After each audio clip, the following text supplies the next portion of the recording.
Job 33 verse 4 na siya ang gumawa.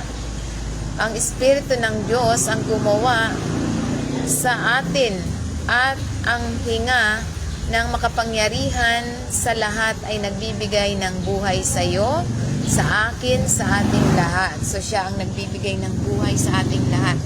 So kaya nga mahalaga sa banal na kasulatan, ang sinasabi sa banal na kasulatan, na siya ang nagbigay sa atin ng buhay. Ito ay isang malinaw na pahayag na ang ating buhay at ang ating pagkakaroon ay nagmula sa Diyos. So, sa Kanya lamang nagmumula ang lahat ng ating hininga.